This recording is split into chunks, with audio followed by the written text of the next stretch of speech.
gracias que continúa en sintonía del 98.7 de su FM, La Voz de los Chontales. Hoy nuestro corazón se viste de alegría, la verdad, al recibir en esta cabina al señor presidente de México, al licenciado Andrés Manuel López Obrador. Hermano Luciano, presidente, regresa usted a su casa.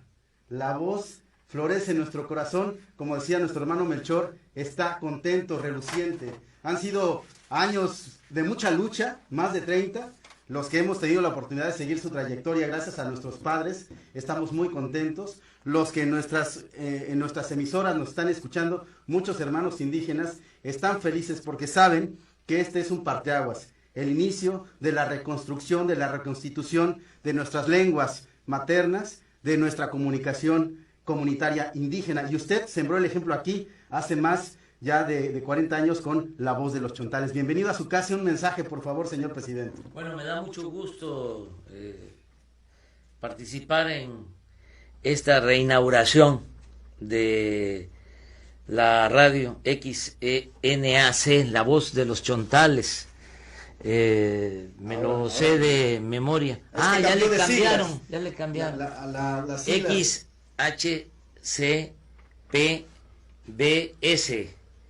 78.7 FM. 98.7 FM. 98.7 FM, La Voz de los Chontales. Bueno, comentaba yo que me tocó ser director de este centro coordinador indigenista de 1977 a 1982. Trabajé en la zona indígena Chontal de Nacajuca, Tabasco. En estas comunidades, en Tucta, en Mazatiupa, en Tapotzingo, en Guaitalpa, en Tecoluta, en Huatacalca, en Olcuatitán, en Ojiacaque. En todas estas comunidades aprendí a trabajar con la gente, no solo aquí en Nacajuca, sino también en los pueblos maya chontales de Tamulté de las Sabanas. Hoy estuvimos allá, también en los pueblos de los pantanos de Centla, de la cultura del agua, de las zonas bajas. Vamos también a estar mañana por allá en Quintingaraos, en Vicente Guerrero, y también hay chontales en Macuspana, en San Carlos, Macuspana, en San Fernando, en Límbano, Blandín, en otros pueblos, en Bernet, que son varias secciones. Trabajé en aquel entonces y se creó esta radio cultural bilingüe, y ahora me da mucho gusto que vuelva a transmitir ahora con más frecuencia, porque me ha informado Adelfo Regino, que es el director del Instituto Nacional de Pueblos Indígenas, que va a tener más potencia, 3.000.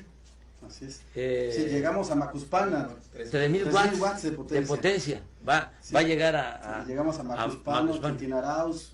Fíjate, cuando se fundó esta radio tenía 1.000, o sea que va a tener ahora 3 más, y tiene más fuerza, y qué bueno, porque tenemos que reafirmar nuestras culturas.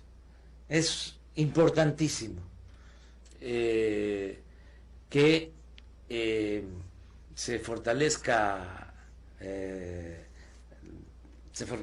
todas las culturas, porque México es un mosaico cultural, que se fortalezcan las lenguas, las tradiciones, las costumbres, que haya mucho orgullo por el origen indígena, porque los pueblos indígenas son la verdad más íntima de México.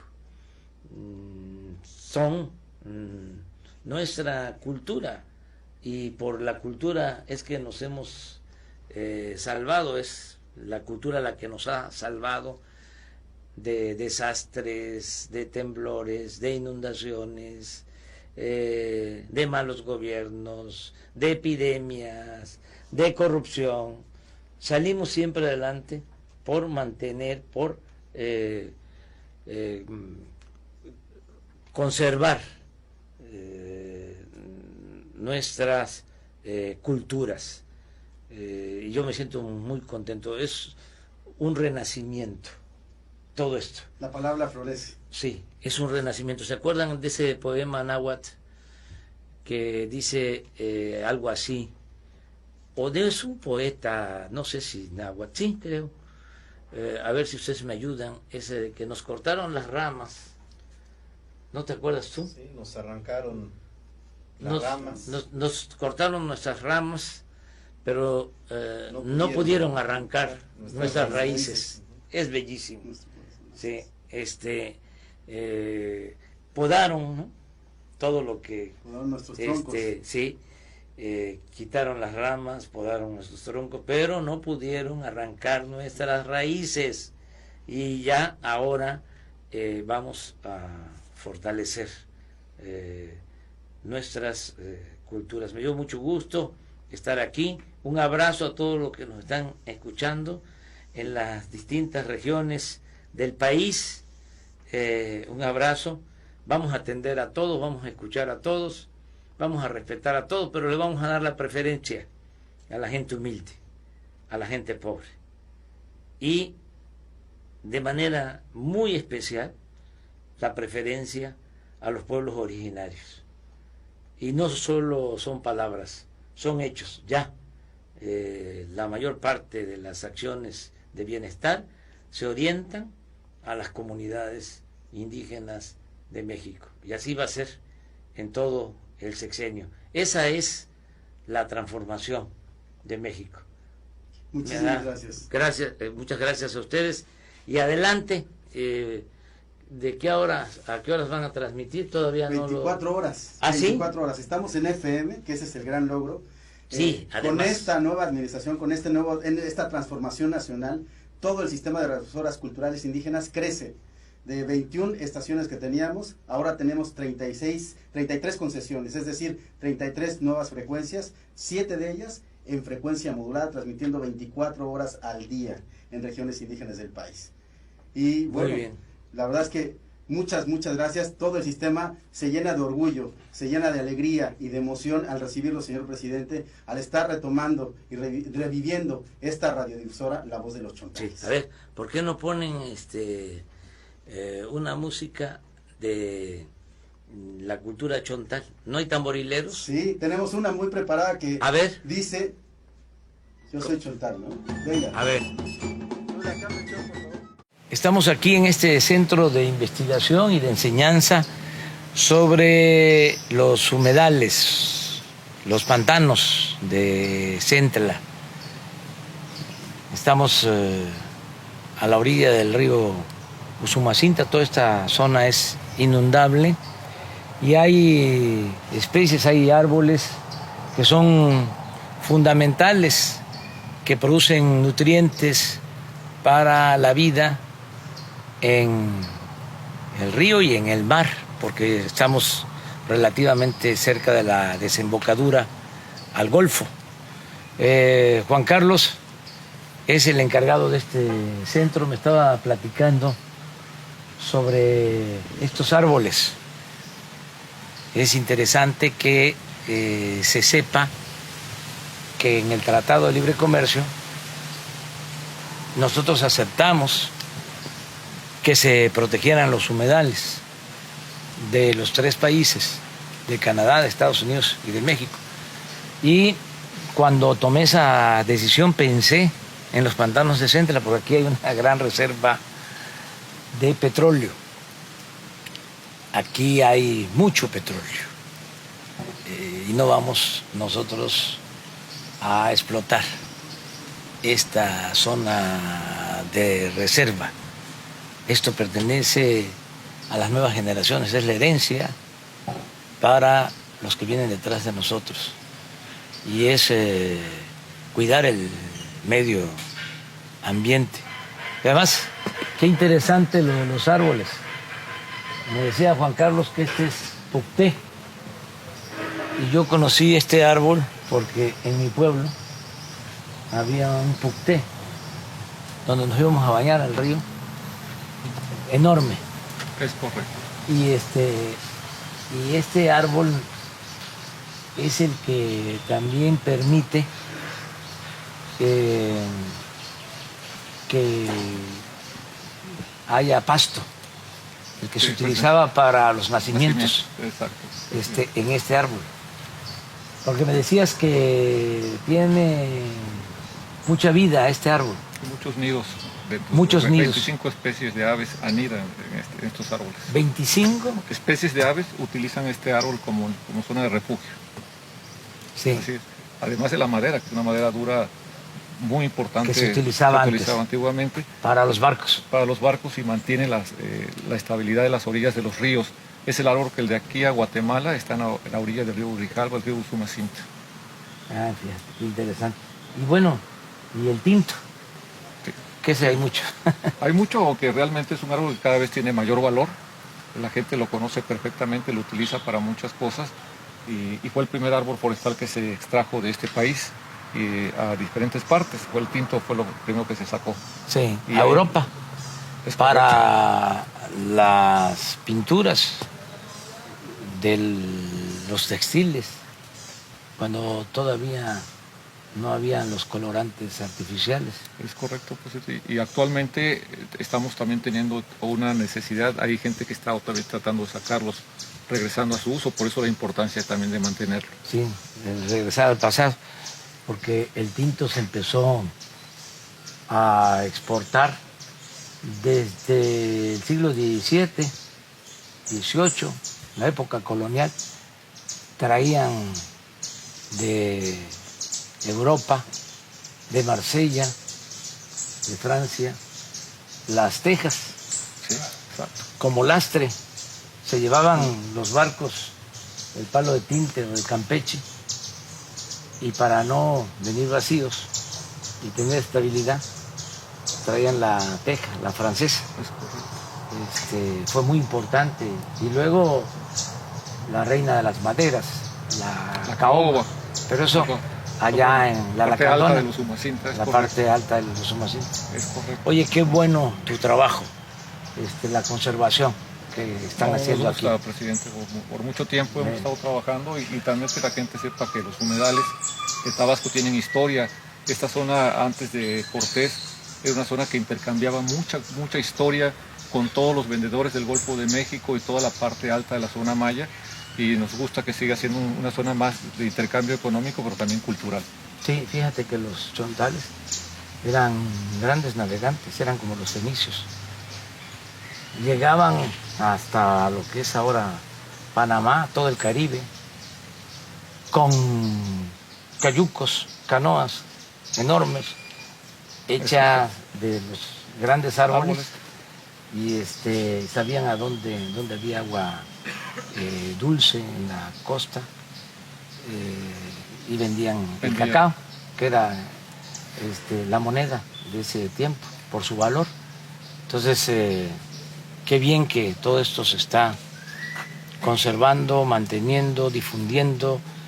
Y Juan Carlos, felicidades. No, muchas felicidades. Al contrario, muchísimas gracias por acompañarnos. Vamos a caminar. Vamos a caminar.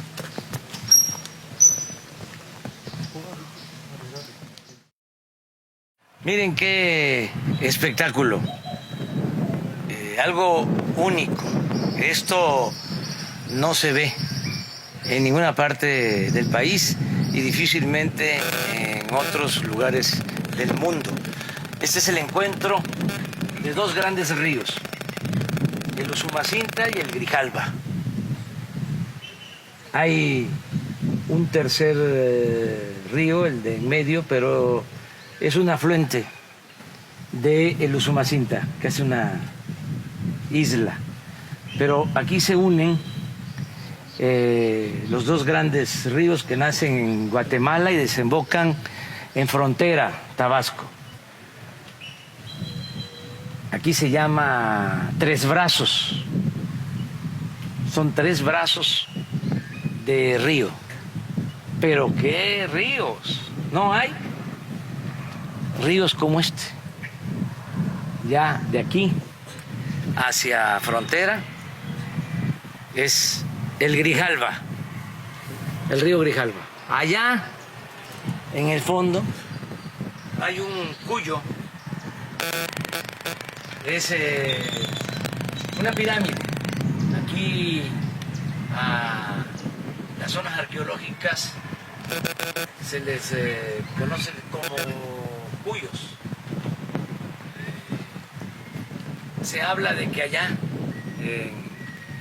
ese cuyo grande, fue la antigua batalla de Cintla, o Centla, la batalla de Cortés, donde se impuso a los mayas chontales.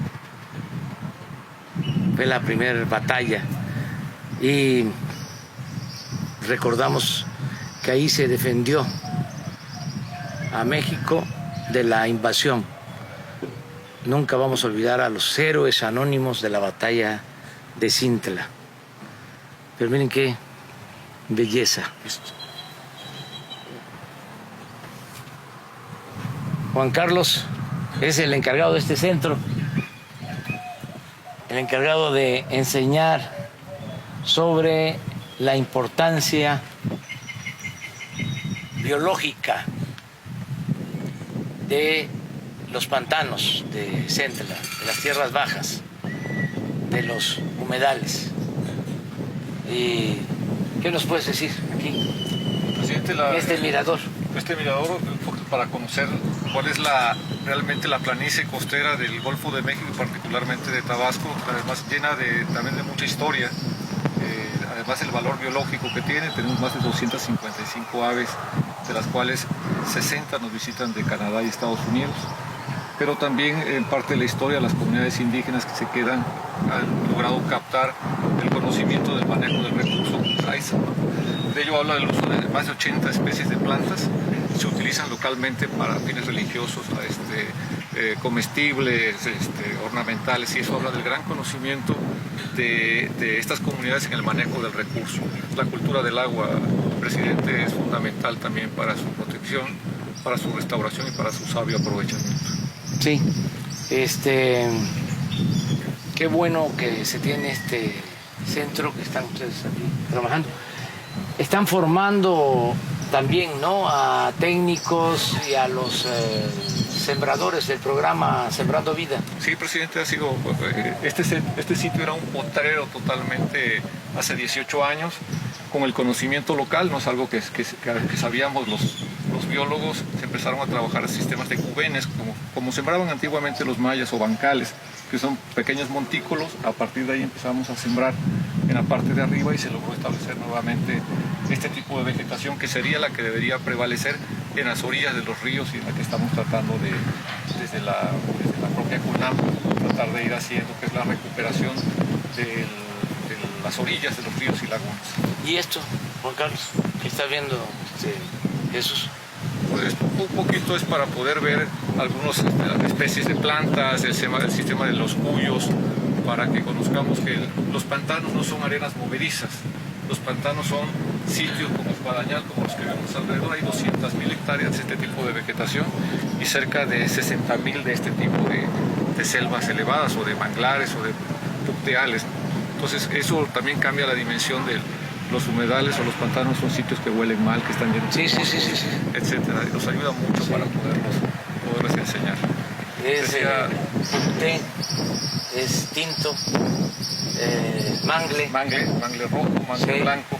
Y quitar esa idea, ¿no?, de que son arenas movedizas. Es correcto, son llenos de vida y que están transmitiendo la energía hacia el Golfo de México y también río arriba, porque muchas especies migran del mar río arriba y que son utilizadas para fines pesqueros. Decía Jerónimo de Aguilar que durante la batalla había de hasta 50 guerreros por cayuco. Entonces nos imaginábamos los árboles que había en esos tiempos, y ojalá podamos volverlos a tener. Aunque es una obviedad, porque tú eres biólogo, ¿verdad que hay que conservar el medio ambiente? Hay que conservarlo.